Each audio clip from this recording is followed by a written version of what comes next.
Hi everyone, just Jen here from Paddlewick. Just wanted to show you guys how the new calendar that we have is working for Paddle Victoria. So I'll show you the front end first, and then I'll show you how to navigate the back end and how to add in your own events.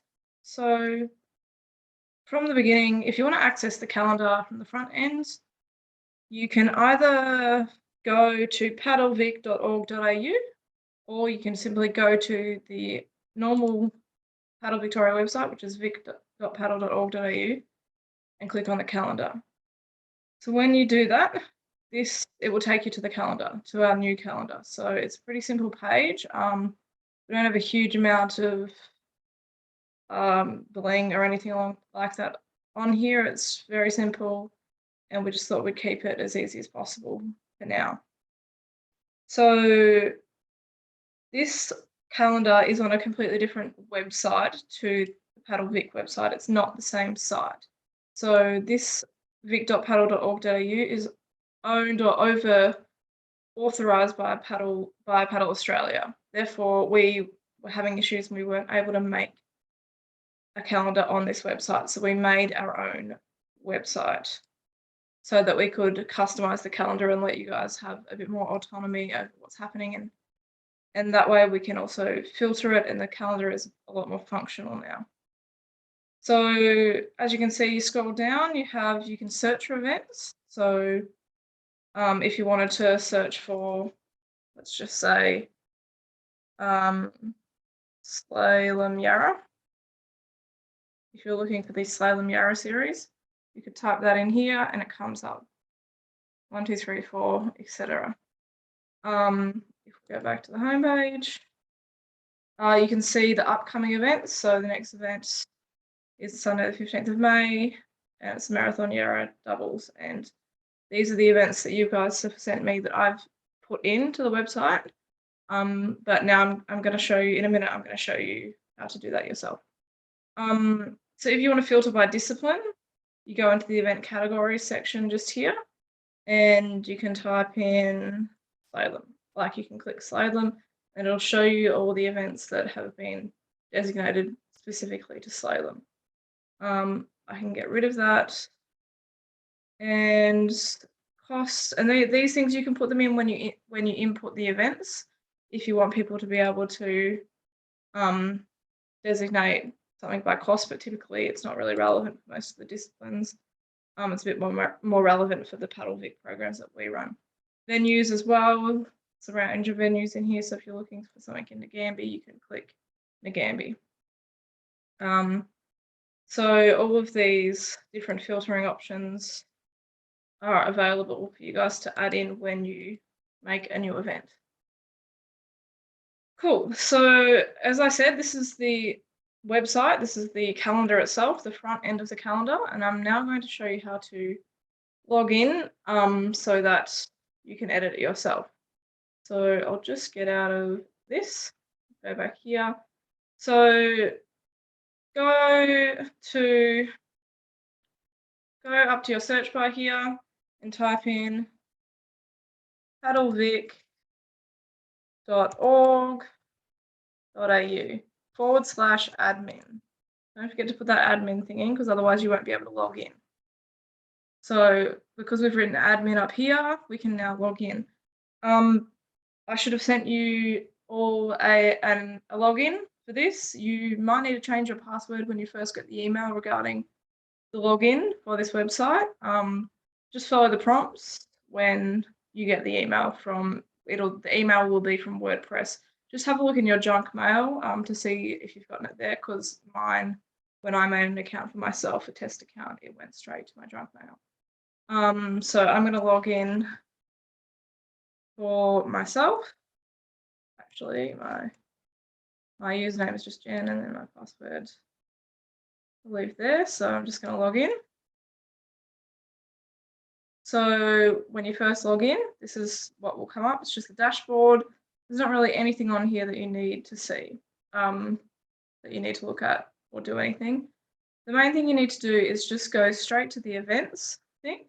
So if you click on events here, you can see all the events that are currently in the calendar if we go back to the other one. So this is the front end. You can see these here. And this is all the events on the back end. So for now, you can also see there's an event category section. So when you make an event, it's really important that you put your category in. But I'll show you how to do that now. So to make an event, we go to events, click on events, and then we go add new, just here. So this is the functionalities that we have. Just ignore this big green thing. It's not really relevant. But I'm going to make a test event, for example. So I'm just going to type in test event. This would be the title of your event. So if it's a Murray Marathon or a Saltwater Classic or something along those lines, you would write that in here. Typically, I also write the location in the title as well. So this is your main title. And then we go down. Next thing I'd like you to do every time is add your category. So because this is a test event, I'm just going to pretend that it is a Paddle Hub event, Paddle Vic. If you're from marathon, if it's a marathon event, do marathon. If it's more than one event, you can click more than one. If it's more than one category, sorry, you can click on more than one category. So very important that you do that. Otherwise, people won't be able to search the events within your category, and they might just get lost. So next thing that we need to do is add the date. So I'm going to say that this event is on the 1st of June. At the time, starts at 9 a.m. and it finishes at 2 p.m., for example, on the same day. Alternatively, if you don't know the times, you can click all day event. But it's a really good idea to put a time in, that way people know when to show up. Next is the venue. So you can have a look at the venues that I've already added. So these are the venues that I've already added with other events. So you can type in a venue. Let's say Westerfolds Park is the venue. It's already here, so I'll just click on that. But let's say, I'm just going to make one up. Let's say the venue is Brunswick Baths. So see how it says create here? That means you're creating a new venue, which is completely fine. Feel free to create a new venue if you need to. Click on that, and then it'll ask for the address. If you don't have the address, you don't have to put it in, but it would be ideal for the address just for any new people that don't know where they're going. But for now, I'm going to say that the venue is actually Westerfolds Park. And you can edit a venue if you want to change the address, for example. Organizer, it's up to you if you want to add an organizer, but typically I don't usually add anything in this section. I just leave that one blank.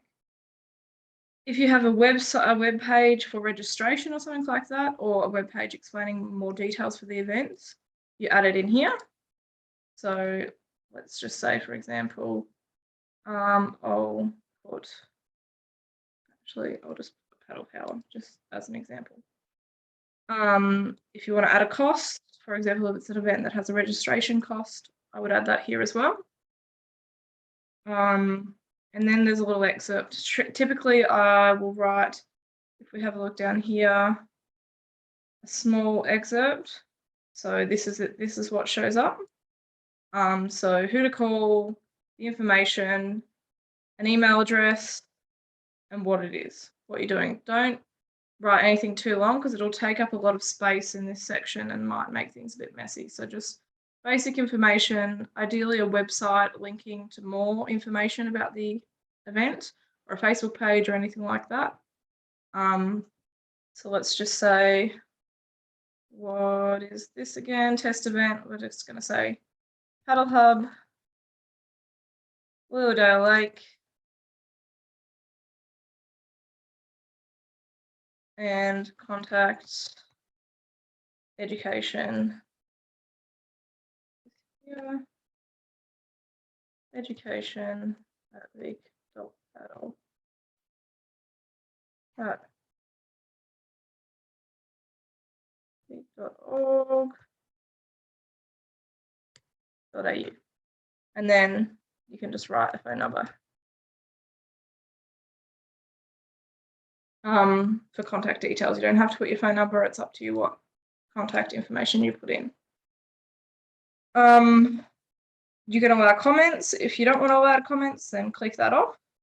Sometimes if it's a really big event, it might be a good idea to not allow comments or ask in this section if someone has questions, then email them.